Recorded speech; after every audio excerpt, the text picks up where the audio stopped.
विष्णु ओझा जी का जोरदार तालियां बजा के जोरदार ताली से स्वागत, सम्मान दीजिए। विष्णु आई देवता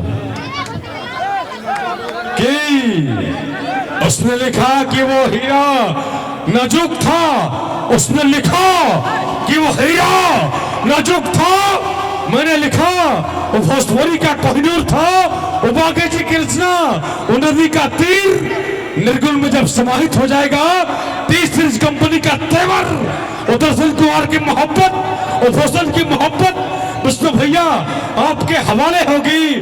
वो रेल, वो बैरन, वो गोरिकॉस में रहता टी सीरीज का हिट एल्बम जब टी सीरीज कंपनी से आता है तो आपका तेवर और हिट हो जाता है। मैं आपके सम्मान में बोलने का काम करूंगा। आप सम्मानित कलाकार हैं, इंडस्ट्रीज के ये सम्मान है हिंदुस्तान का, और जब जब आप आते हैं हिंदुस्तान का तेवर और गरजता है कि क्या कहूं, कि क्या कहूं।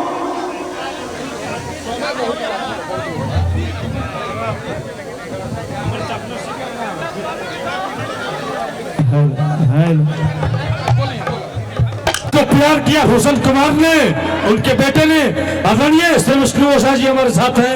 एक बार जोरदार ताली कम से कम मोहब्बत में बजा दो यार, तो तुम्हारी चाहत रहेगी। ये पढ़ारा की मिट्टी की ये मोहब्बत है। और हम प्रधान प्रदेशी जी हैं हमारे बड़े भाई, उत्तर प्रदेश से आए हैं। नहीं टाइगर एक गीत के बाद और छोटी के बाद आएगी, आप जाओ ले टाइगर। बाबा से हम भारत स्तर शिरोमणि भोजपुरी में केहू बात तो विष्णु बाबा के अलावा केहू नहीं की, और यहाँ के दिल से ये भोजपुरी के सारे कलाकार माने ले, और सबसे ज्यादा हम माने ले हैं। आज हमारे बाबा के श्राद्ध में जिंदे रहले तब वही हम भाग दे रहे कि जब बाबा मर यहाँ तो विष्णु बाबा का जरूर बोलाई, तो ही निर्गुण के भाव होकर चाहिए। हेलो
चलिए सीधे सीधे बिना कोनो औपचारिकता के कार्यक्रम के शुरुआत कर जाओ।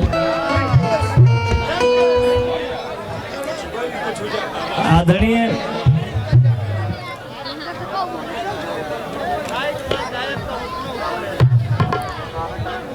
प्रमोद प्रेमी यादव जी के दादाजी के श्राद्ध कर्म में उपस्थित आप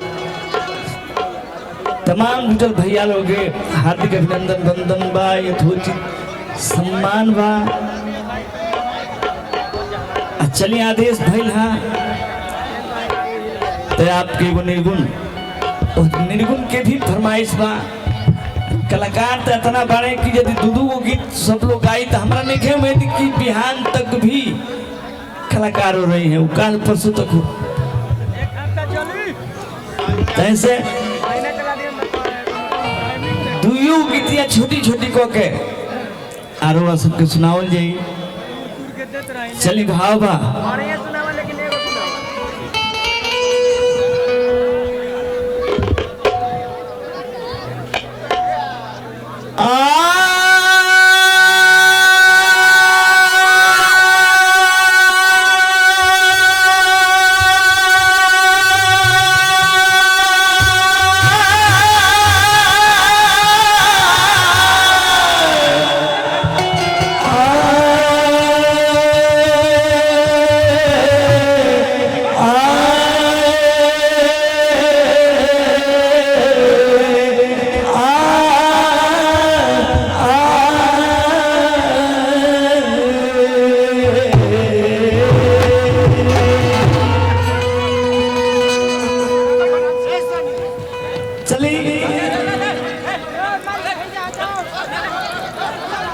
आदरणीय प्रमोद गोपी यादव जी,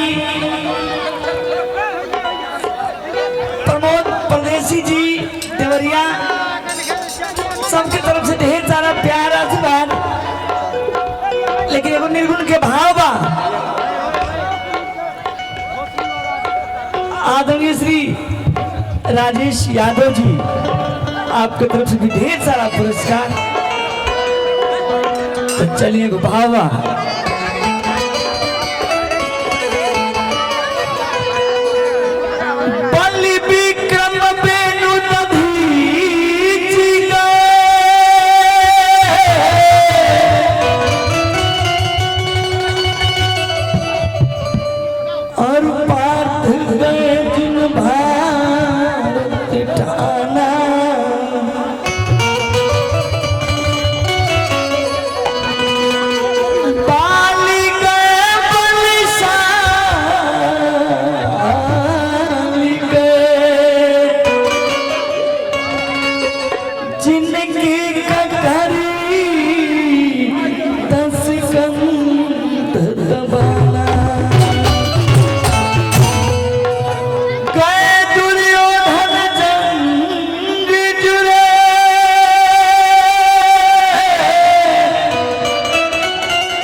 अभिनंदन बंदन बा ये ध्वज सम्मान बा भावा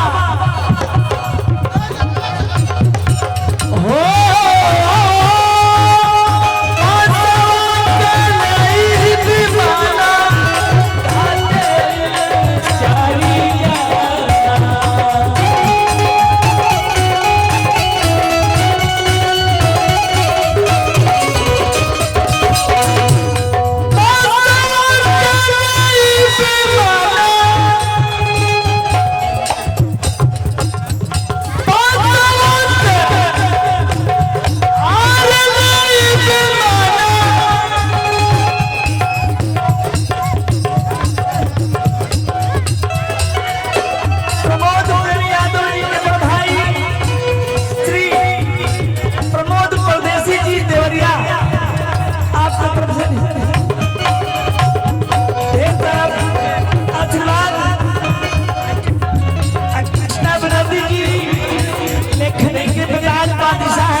सबके अभिनंदन बंदन बा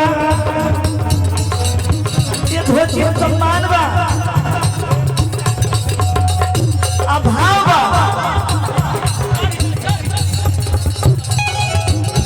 पुरस्कार बा आदरणीय श्री कृष्णा बनर्जी जी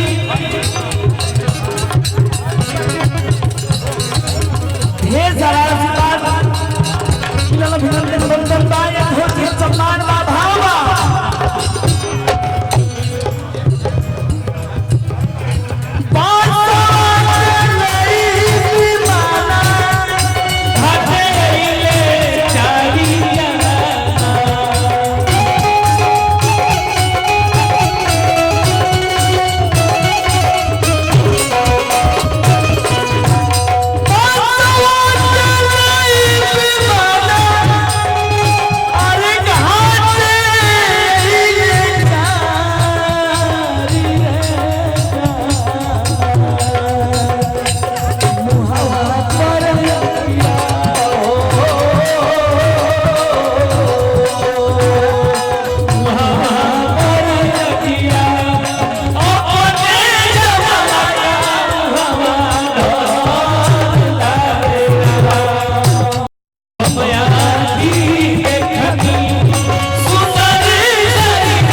दीपक दिलदार को एक बार ताली देकर स्वागत आप लोग कर दो दीपक दिलदार जी की। और आइए कहाँ बिटोला ना हाँ भैया दीपक दिलदार जी की तरफ से अशोक मिश्रा के बहुत अच्छे गायक अभिनेता पूर्व प्रदेश आपके प्यार में उपस्थित है भैया बाबू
चलिए गौरी निर्गुण आपके चुनाव तनी तत्पश्चात हिजाब और भी रंगारंग कार्यक्रम के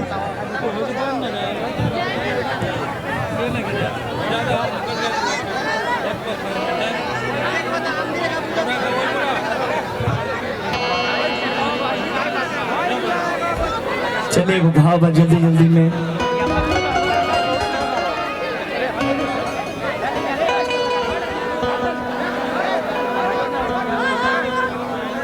लोग करते नहीं खेल हाँ भाई ठीक है चलो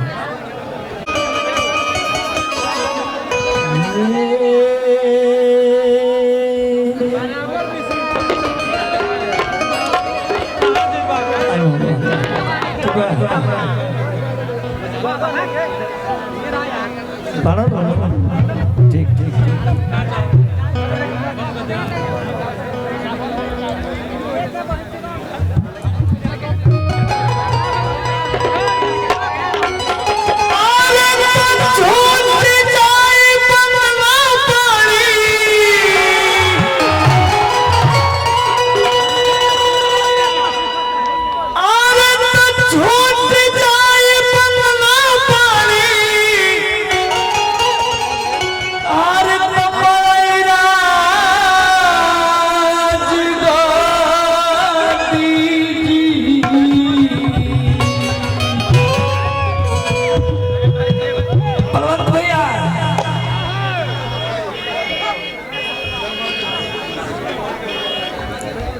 अच्छा आपका व्यवस्था होता